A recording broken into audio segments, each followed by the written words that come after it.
you balance like the practice of self-compassion, but also like accountability for like I am a person who does actions and like I want to be accountable for my actions and not everything I do is perfect. Okay, so self-compassion is not about self-delusion, and it's not about bypassing, and it's not about uh, letting go of accountability.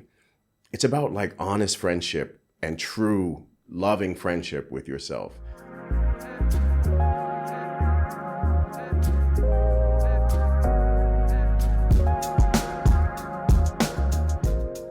Alrighty, everyone. Welcome back to another episode of Under the Hood Talk.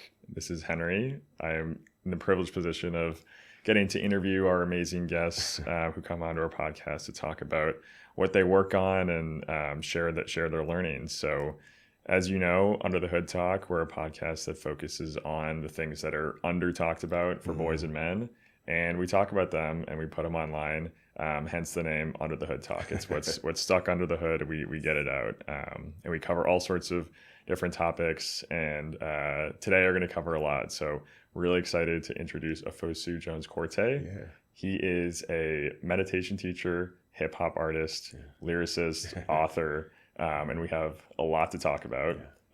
He has a ton of experience in creating immersive experiences that ask people for introspection and creativity, self-compassion and healing. So it's a really cool modality that I know we have not talked about on the podcast. So I'm really excited to learn more about what you love to do and what your passions are and how you share with people. So welcome to the podcast. Thanks so much. That was an awesome intro. Yeah, I appreciate it. Awesome. Yeah. Anything you would fill in, or did I capture it? No, I think you got it. Yeah. That, finding the bridge between self-compassion and creativity, between music and mindfulness. Those are the things that are really important to me right now. Awesome. So yeah, you pretty much nailed it. Awesome. Well, then let's dive into a little bit about like what brought you here. Like, is meditation like a good place to start? Was that like kind of a gateway for you to start exploring these concepts? I think, it's probably both music and creativity and meditation. I sort of jumped into both of these disciplines or passions or practices kind of around the same time as a young adult and like a late teen young adult.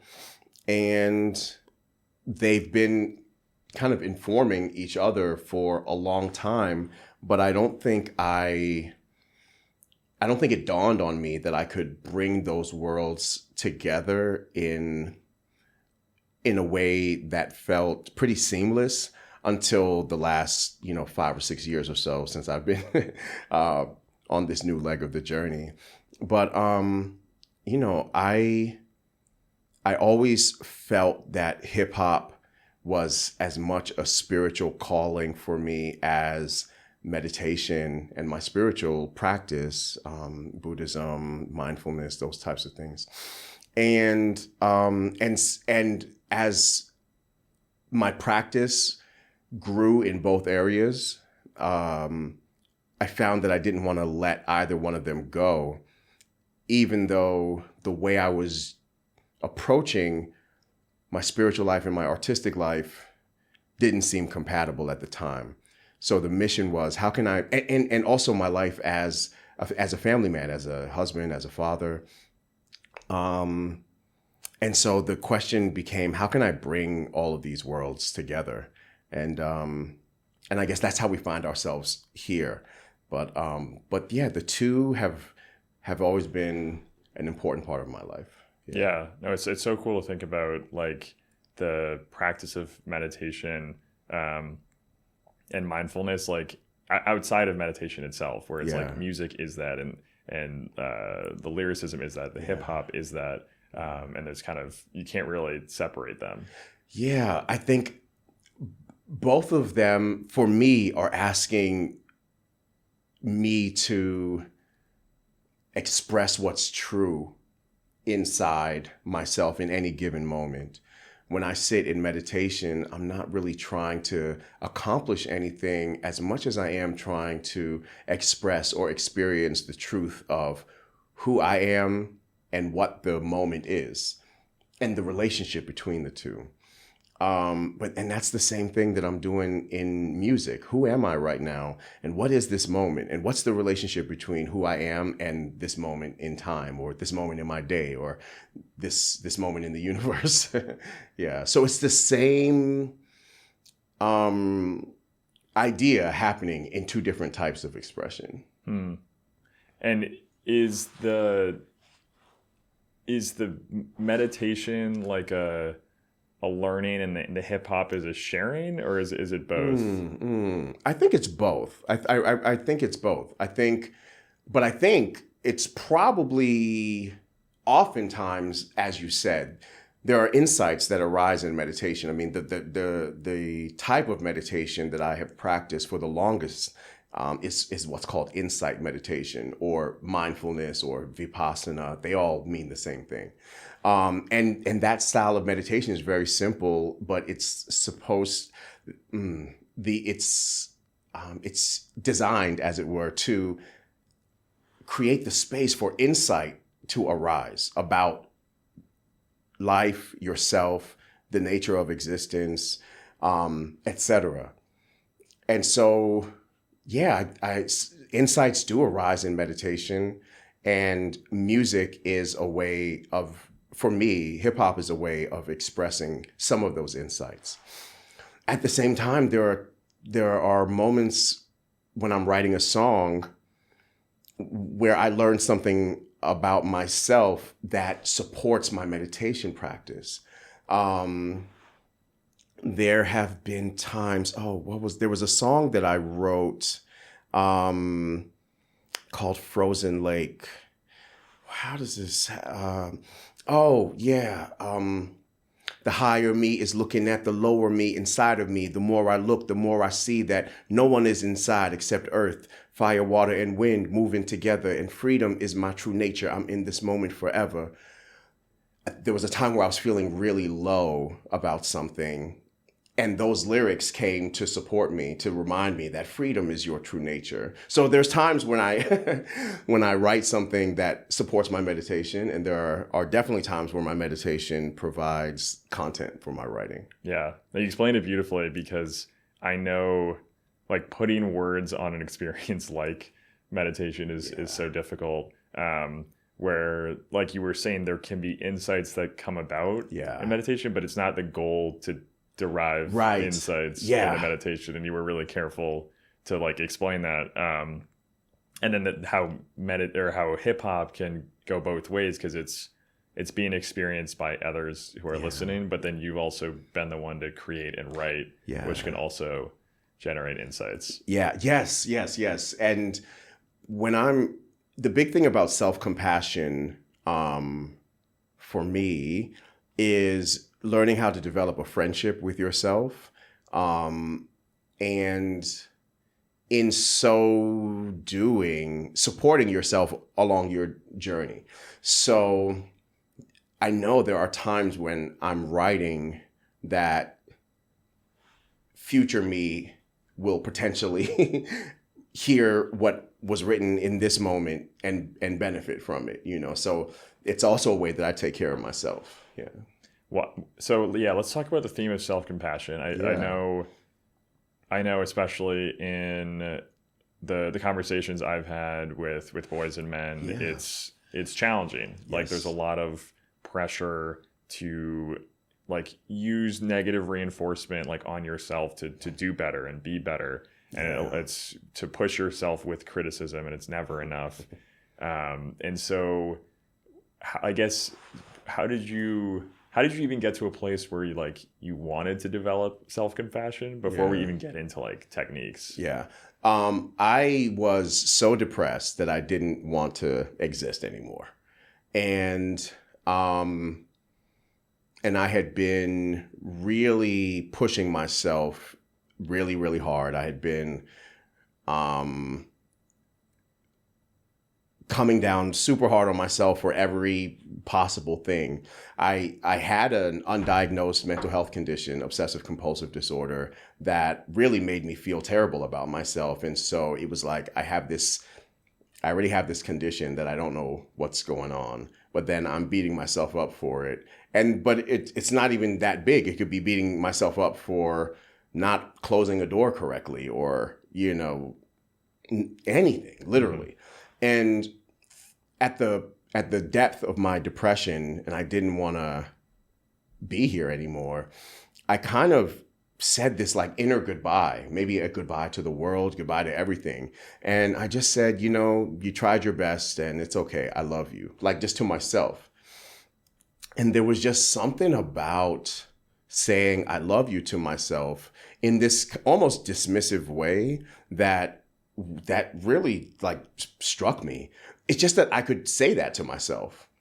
And it was just like, Now, that was just like the little taste that like, you can change how you talk to yourself. You can say I love you to yourself. I was saying I love you to me as like a goodbye. This is the end.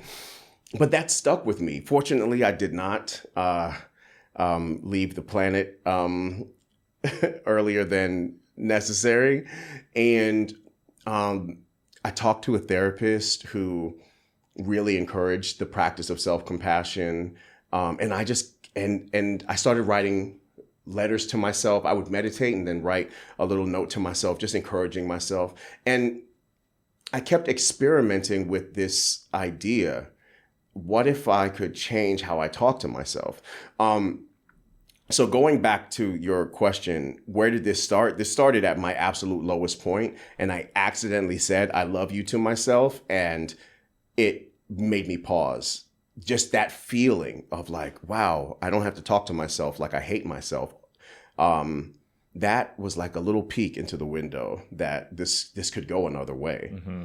And then I also shared with the people that I care about, my wife, my dad, my friends, like, I'm really struggling, I'm really suffering.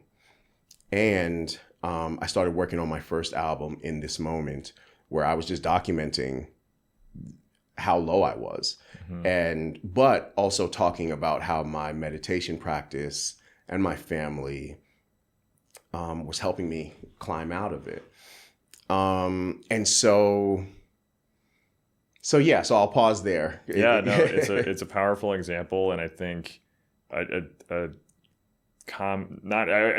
theme that I hear there that I've heard elsewhere is that rock bottom can affect change. Yeah, and I think it's also part of the reason why, like, you're here and I'm here to share.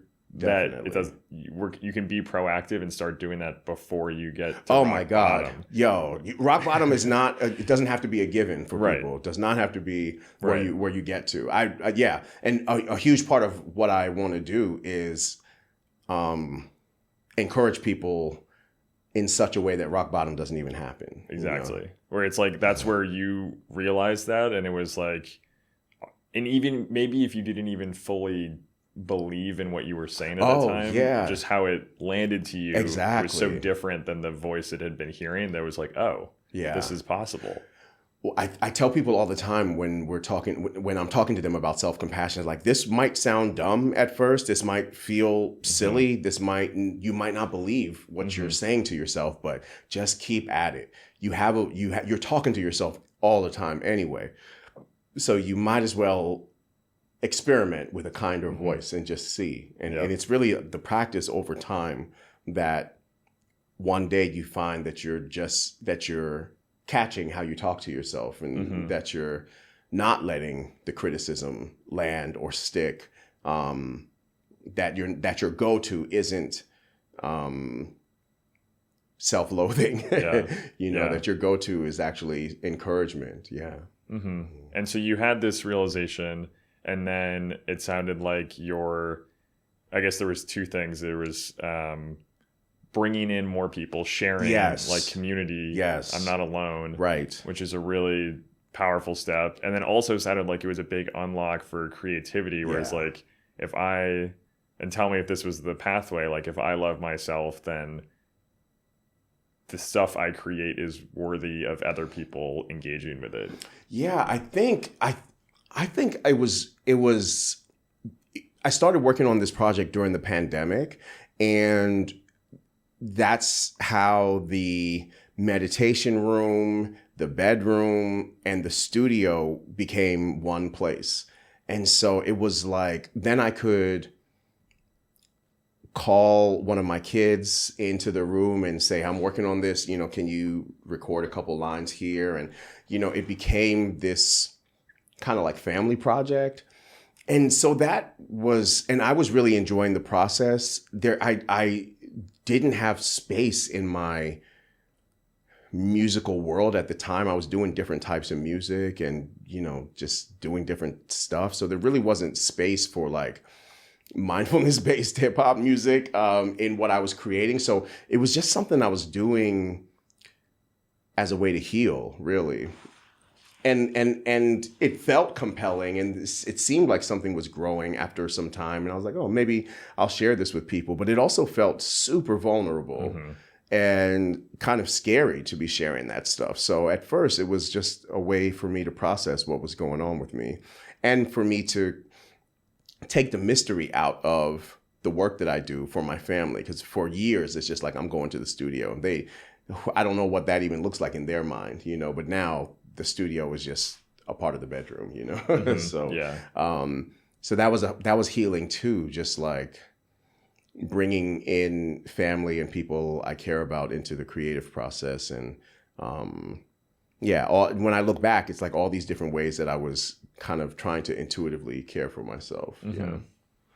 And so the practice of self-compassion, because it really is a practice. There's the initial, like, it was a desert, and then there was just introducing some self-compassion had this huge impact, and then there's the practice of it. How do you balance like the practice of self-compassion, but also like accountability for, like, I am a person who does actions, and like I want to be accountable for my actions, and not everything I do is perfect? Okay, so self-compassion is not about self-delusion, and it's not about bypassing, and it's not about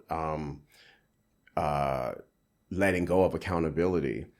It's about like honest friendship and true loving friendship with yourself. If you're in an honest and loving and true friendship with anybody, you're going to tell them when they're going down a dangerous path, or you're going to try to encourage them to do the things that are healthy. And, when my best friend says that there's something, going on with their health, my immediate response is, yo, go get that checked out. If a friend of mine said that their goal was to get up and take a walk a couple times a week, I might text them and just be like, how's the walking coming along? Or maybe I'm going to be an accountability partner in that. And it's like, I did that with my manager the other day. Like, we both said we were going to go for a walk, and that we text each other when we call each other when we were on our walks. And we did that. So being a friend is really doing what it takes to support the well-being of your friend. If you're in a friendship with yourself, then you're not going to encourage things that are unhealthy, and you're also not going to lie and say that something's okay when it's not okay. So yeah, I think people have that idea that if I'm kind to myself, then I'm going to be lying to myself, or I'm not going to have my edge, or I'm not going to. I haven't experienced that to be the case. I think when I'm kind to myself, I give myself more grace if things don't pan out perfectly, but I don't try to pretend that all I need is to say nice things to myself. Yeah. No, I love that analogy. Like, the good friend analogy is you don't let things slide, and a good friend isn't lazy with their effort. And, and accountability is like effort. Right? It's like absolutely. You're being thoughtful, you're noticing something about your friend, and you care enough about them to do something about it. So I think it's a great analogy, because it's hard, like, when everything is just in your head, it can be hard to strike the balance or like muddle through thoughts. But that's why I think that analogy is really useful, where it's like it's kind of imagining outside yourself of a good friend supporting you. Yes, absolutely. Usually the model that I try to share with people is to take a moment and just notice how you feel right now in your mind. Notice how you're feeling in your body, how you're feeling in your heart. And, you're just noticing without judgment. And now imagine that your best friend or someone that you care about, or even a child or a pet, if they were feeling how you're feeling right now, what would you say to them? And whatever you would say to them, you can say to yourself. And just notice what it's like to speak to yourself in the language of a friend. And when I ask people to share, why don't we do it right now? What would you say to a friend who is feeling how you're feeling right now? I think I would tell a friend that in the face of uncertainty where you can't know if a decision is the right decision, that you can make it the right decision. You can't live out two paths or three paths or four paths at once. And so the rumination, while understandable, is not going to be helpful. Okay. All right. And you can offer that same advice, that same wise friendship to yourself and just say, yes, there are multiple possibilities, but trying to solve each one is probably not the best use of your brain power right now. So, let's just have some equanimity about it. And, giving yourself that that pause and that reflection and that feedback, it's a powerful thing. And the responses that I usually get from folks, they range, but they're always so meaningful, and it's usually like an aha moment, like, oh yeah, I guess I can, just switch up how I'm talking to myself. Totally, and it short circuits the, I think, knee-jerk reaction to like, if it's coming from yourself, it's negative, because that can totally get stuck in a loop. And I find a lot of people who are the most self-critical are like super kind to other people. Oh, yes. So I think that's the aha moment that you're talking about. Because the thing is, most of us know how to take care of our friends, or we know how to come from the heart. But even that becomes heavy lifting after a while if you're not reinforcing your own inner world, with your own kindness, with your own care. Yeah, no one knows what it's like to be you more than you. Yeah. So who else can really comfort you or encourage you or speak to you the way, like this morning, I knew I had two things that I really wanted to do. Number one, get here on time, driving from DC, which is going to be a 4-hour, 5-hour drive. And I also wanted to sit with my Zen community, my Zen Sangha. We there's an opportunity to sit with the temple online, and then there are people who go to the temple in person, but it's at 6:30 in the morning. I was up late last night. I woke up at like 6:30, and I really wanted, because I haven't seen them in a while, so I really wanted to make this sit. But then I checked in with my body, and it was just like, nah, bro, we do need another hour of sleep if we're gonna effectively make this trip and just be okay for the interview and do all the things. And so it was like, well, what's friendship to myself right now? Is it pushing myself to wake up and meditate at 6:30 in the morning? Or is it caring for my body so that the whole arc of the day can be successful? Is there a way that I can bring my meditation practice into the day at another time or along the way? I don't have to try to do something heroic for the sake of doing it that's going to adversely affect, the energy that my body needs. So it's like all these little considerations of what is friendship to myself right now. And that's, I feel like, where mindfulness actually enters the chat because you're checking in with yourself. You're noticing what's there, and then you're responding in the most skillful way. But it's not like when I went back to sleep, it wasn't like, yeah, screw the Zendo. It was like, this is the healthiest decision I can make, for myself. This is friendship to myself, know, and so it's that sort of thing. I think, definitely in the past, I would have been like, screw your rest. You're getting up to meditate because you are a meditator. Or like, I'll beat myself up later if I don't. Oh, yeah, for sure. Oh, bad Buddhist, bad meditator, bad person, all those things. Yeah, none of those things happen. I'm not dealing with that kind of self-beating. Yeah, that's really also where it comes, what the benefit is. It's like, hey, we checked in about it. We made a decision that was truly in the best interest. Yeah. And we're good. Yeah. Of course there are feelings. It's like, I wish, but I know this was the right thing. So, yeah. So that it has been the thing that has truly saved my life. And talking about like young men or boys, I feel like there's not necessarily a lot of space still for boys, men, male-identified people to express how challenging it is to just be alive. Like and how mysterious it is. Like, what is going on? Like nobody really knows. But there's a lot of expectations placed on boys and men to like know and to figure it out and to and to not express. I think it's changing, but like still there's definitely a lot in our culture that doesn't really encourage kindness first towards oneself for anybody, but also particularly for young men and boys. And I think you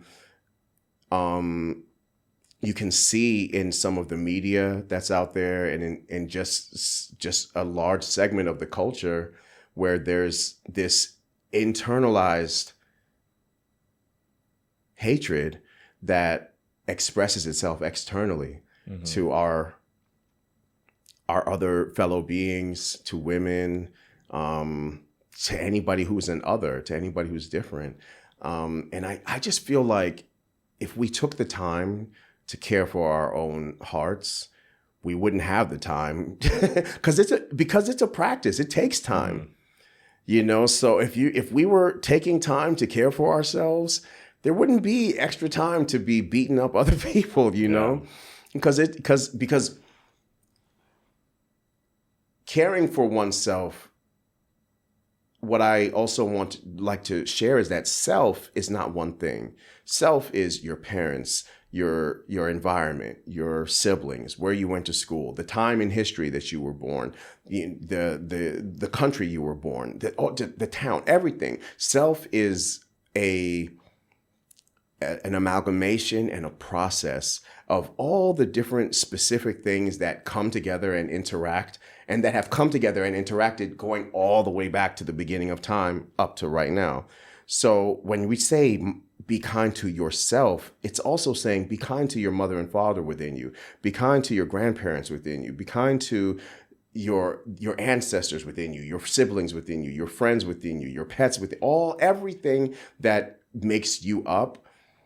You are offering kindness to that lineage, to that collection of causes, conditions, and energies.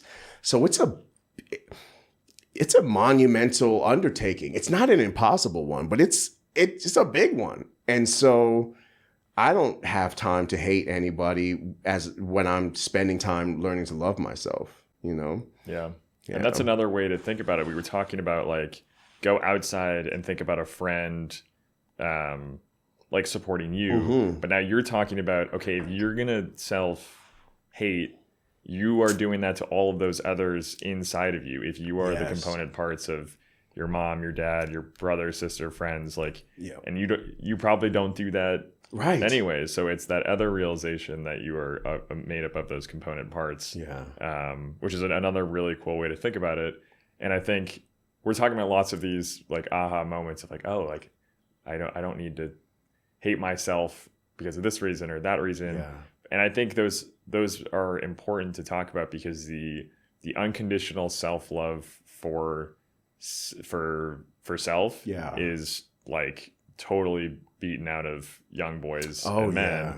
And if anyone's ever been like bullied, it's a terrible feeling. Oh my God. And if you're the one bullying, you're living with a bully if you're have the self-hate. Yes. And this terror, like it's really difficult. Like it's really hard in your brain. And so I think practicing like kind of like understanding that bully, like I know why you're there. You're trying to like protect me and you're trying to make me better and you're trying to like make me do the right thing, but that like you can like retire. Yeah. You can take a break and that we're gonna love ourselves. Yeah.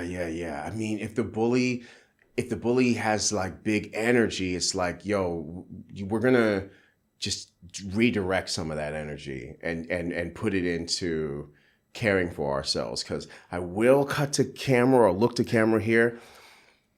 If being hard on yourself, if bullying yourself was the key to solving all your problems would be solved already.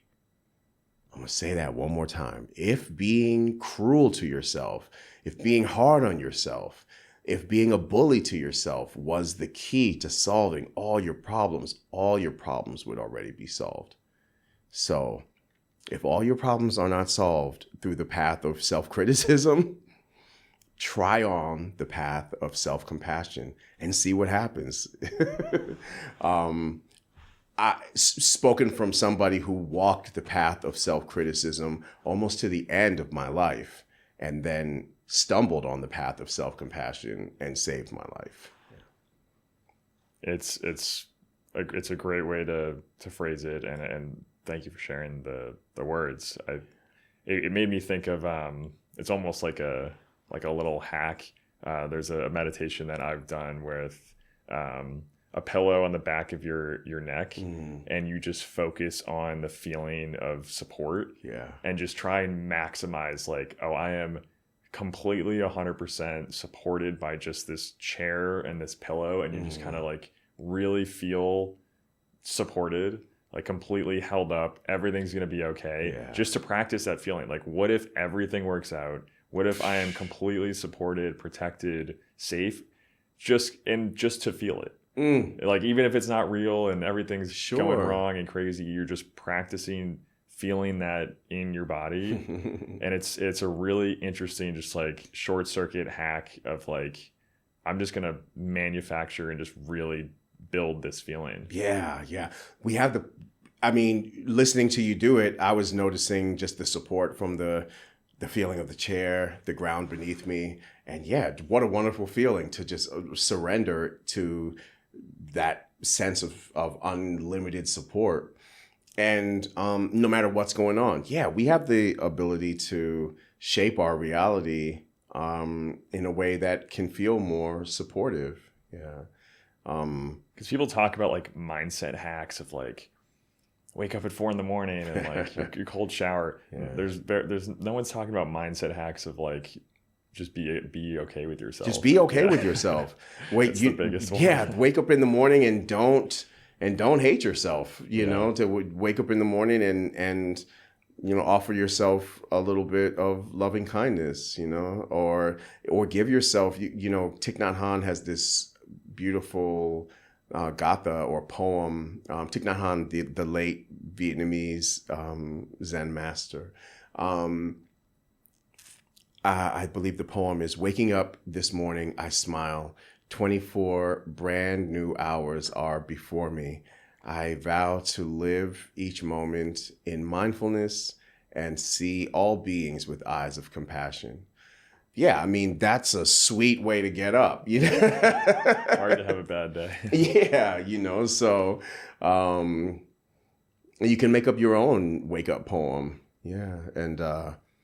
I feel like, we kind of operate in this default mode that oh, it has to be this way. You know, I have to talk to myself this way. I have to treat myself this way. I have to treat others this way because that's just how it's done, or that's how I've seen it done. But we have so much more choice available to us than just our default settings or what we think our default mode is. We can, in my case, my default setting has shifted from one of constant self-criticism to one of more constant positivity. Or even if it's not always positive, it's just more chill. It's just like, it's just a little bit more chill in there. It used to be so like unbelievably negatively intense. And, you know, part of how I'm caring for myself is through meditation, through therapy, through community. I also take medication for my OCD, and that has been super helpful too. So I also want to normalize for all people, particularly, actually for all people, but boys, men, and young boys and men of color. I find that there is a stigma to, I mean, I didn't tell my parents that I was seeing a therapist for like 10 years. You know, I felt really ashamed or afraid to tell them because I didn't want them to take it as like an indictment on their parenting. It was nothing to do with that. I'm processing how I grew up, sure, but like I'm also just dealing with the reality of my life. And then, but when I started taking medication, I wanted to tell them, and telling them was a big deal. You know, I cried. It was like, hey, I got something to tell you, you know, and, but you know, my kids are, I want my kids to feel free and spacious, you know, to share with me with whatever is going on with them. And so I'm trying to create a shift in both directions, you know, with my parents, just like, hey, I just want to normalize that this is something that is going on and I'm okay, you're okay, but I want to share with you. And I want my kids to see that too, that like there are many ways that we can take care of ourselves. So yeah, I just wanted to, self-compassion is not necessarily the end in and of itself, but it is the means by which we can continue to find creative ways to take care of ourselves. Yeah, it's like the engine. Yes, it is the engine. I sometimes I say it's the fuel. Sometimes the engine is great. Yeah, It's the thing that keeps us going and like exploring. What's the best thing for my overall well-being right now? And your overall, none of us are an island. So the idea that self-compassion is somehow selfish should be viewed through the lens of when I think about how you are when you're hungry. Does anybody want to be around a hungry person? Generally not, you know? So, but when your belly is full and your needs are taken care of, you've got all kinds of resources to take care of others. You literally have the energy to be there for others. So, you know, when you are taking care of yourself, there's the part of us that wants to be there for others, or that just wants to be good people, gets more energy to do that. Yeah. Like you would not be as good an artist, a father, like full of self-loathing, not even by a little bit. So, but I love that you brought up that like there's the self-compassion is like the fuel, the engine, the spark but there's that bringing in that accountability of like, okay, I also need these other things. Yeah. And that's totally fine. And I'm going to invest in those things because I know that they're going to support me and help me. And then you also did a super cool thing of like, you're doing dual breaking down generational barriers to accessing these like self-care, self-investment things, which is really awesome. Yeah. Thank you. Yeah. Because, you know, who knows, maybe my parents need to have a conversation with somebody, maybe not necessarily a therapist, but maybe it sparks more conversation between them, more healing conversations between them. Oh my gosh, my dad and I had he just recently retired, and he was reflecting on his work, and we had like an emotional moment that I don't know that, we've been increasingly more vulnerable around each other, just me and my dad. And my dad was somebody when I was a kid, like he was a very like imposing figure in my mind, And so as time has gone on, and we've been able to be more vulnerable with one another, yeah, we're just able to like share from the heart, to share like ranges of emotion that we previously weren't able to. And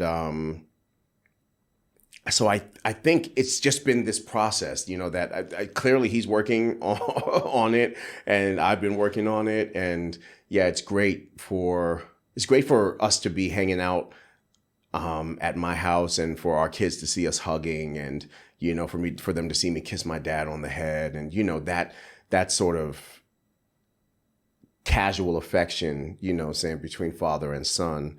Yeah, it's so nourishing for me, and it's like something that's also something. It's also something that I've been deliberately working on, because I know it's healthy for me, and I know it's healthy generationally also. Mm-hmm. Yeah. So. Well, that's beautiful. Yeah. I'm so happy for you. Thank you. That's really awesome. Thank you. And I do think it is so important. And you get more life out of it, like more feeling and more presence. Yeah. Where relationships that are bound by unnecessary walls or norms or guards it's just less, you get less of it. Yeah. It doesn't have to be, life doesn't have to be this dull thing, or it doesn't have to be defined by the suffering that, we've experienced. It really can be this vivid, powerful mystery. But it's our choice, how we choose to relate to it. In some schools of Buddhism, they have a saying that samsara and nirvana are the same. So samsara is the world of ignorance, or the unenlightened existence, and nirvana is the state of being awake, and the state of being liberated, free from suffering. But what the statement samsara and nirvana are the same basically means to me is that the world is the world, but how we relate to it, life is life, the world is the world, but how we relate to it is what determines whether or not we are suffering or we are liberated. And so whatever our circumstances are, there's a way to relate to it that gives us more freedom and helps us to experience more joy and liberation, no matter what it is. Mm-hmm. Yeah. But I think there's no way to access that if we compound the suffering we experience with our own self-hatred. Yeah. We can really access that by looking at our own lives and responding with kindness. Yeah. You mentioned freedom and liberation, and I have a question kind of just about like authenticity to you, and also like as an artist, like you're definitionally putting yourself out there, like you are sharing your like most honest expression. Yeah. And whether it's music or fashion, like how you present. Yeah. So do you have like a personal like thesis on like how you live and present authentically? I think the three words that have been my mantra for a very long time are "you are enough." And I didn't come up with those words, but they mean so much to me because, again, the idea that we are not enough or that I am not enough really comes from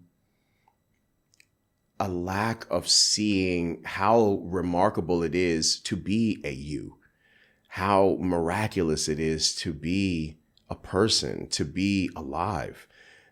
All of the forces that have to come together to create a person. Simply being is enough, just like being and living and experiencing and expressing, that actually is enough. And it seems simple, or it seems, it can seem simplistic, or it can seem, like it's sugarcoating something. But if we really take a look at the process of being alive, the relationship that we have with all of the plant life that enables us to breathe, the relationship between the sun, the earth, gravity, our muscles, our bones, our blood, the iron in the stars producing the iron in our blood. I mean, just if we take some time to just look within, or just to see the relationship, we don't have to go cosmic, just see the relationship between thoughts and emotions, the fact that the lungs breathe and the heart beat without, and electricity moves through the nervous system without anybody, without you directing it, it's a wonder to be alive and to be an expression of this free nature of the universe, and so when you say you are enough, it's not like a small thing. It's like, yeah, it's enough to be alive. You are enough. And when I'm like on Instagram and I'm looking at some other artists and I'm like, oh, I wish I was like that, or I wish this was going for me that way, or I had that those words can also, come to me. You are enough. It's okay. Like, you're living there's so many, sometimes you are enough is a mystery to me, and sometimes it's like spot on, but like it can mean different things in different moments. And so that's why I love it, because it's infinitely adaptable. Mm-hmm. And it's also a question. What does it mean to be enough in this moment? And so if I see another artist or someone else, like, and I get that comparison mind, and then I can remind myself, like, that person is enough, and they're and I'm enough, and we have different lives, and there's also enough space. If the simple fact that I exist and they exist means there's space for the both of us.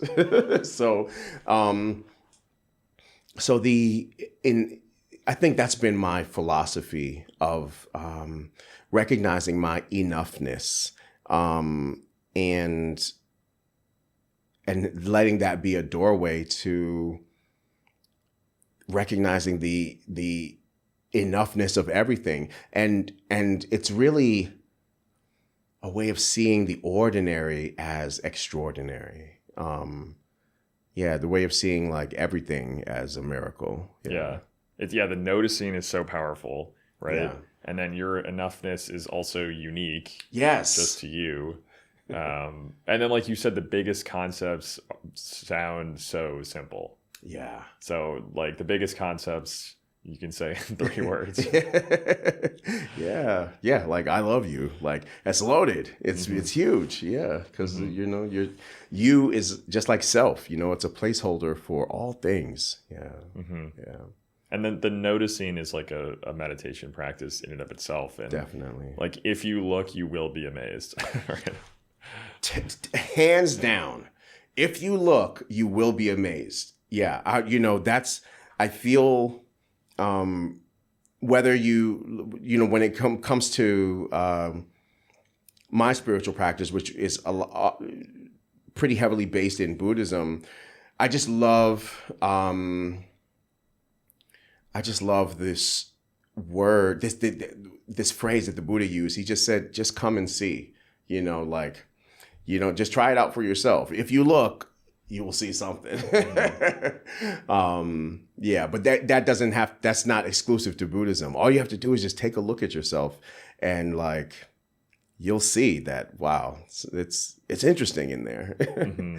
Yeah. I would love to share a meditation with the audience later on. I don't think we have time now, but Okay. like we'll talk later. Some Yeah. project could be cool, either like a live or just a recorded video Sure. together, or like I do a practice and share it with everyone. That could be cool. It could be a cool way to introduce or Absolutely. watch someone else experience it. Could be interesting. Yeah. Okay, we've talked about so much. I want to make sure we have space to talk about the things you're working on. Sure. And where people can find you. Yeah. We'll share all of it async too, but I want to talk about it too. Okay. Well, I brought, so a few months ago, I released a new album. It's called Komorebi, and I released a new book called Lyrical Dharma. And so they kind of are companions to one another. It's one of the last It's beautiful vinyls I have of the of the album, and this is my book. Wow. Lyrical Dharma. Yeah. Beautiful. And yeah, I'm still touring, supporting these two projects, as well as sharing a new performance, I don't like concept, a new performance expression of mine that I call hip hop sound bath. So I'm combining the use of guided meditation, singing bowls, and hip hop, and creating an experience where people can experience meditation, self-compassion, and creativity as one full journey. Yeah. You may be the coolest man alive. And that's another lesson to everyone, is you can just do cool shit. No, you literally just, literally what do you like to do? I feel like, so this, I something that I also like to say is like, your joy is your purpose. Like, what do you like to do? Just do that, like, because and who knows how it'll pan out, but just do what you like, because the passion will be palpable. It'll be almost irresistible, because like, you're so into it, So I love what Rick Rubin has been saying about creativity is just like, make it for yourself. That's really the success, that you made something that you like. Yeah. So this album, Komorebi, is really, so Komorebi is a Japanese word that doesn't have a one-to-one English translation. It is roughly translated as the sunlight coming through the trees, or the sunlight coming through the leaves.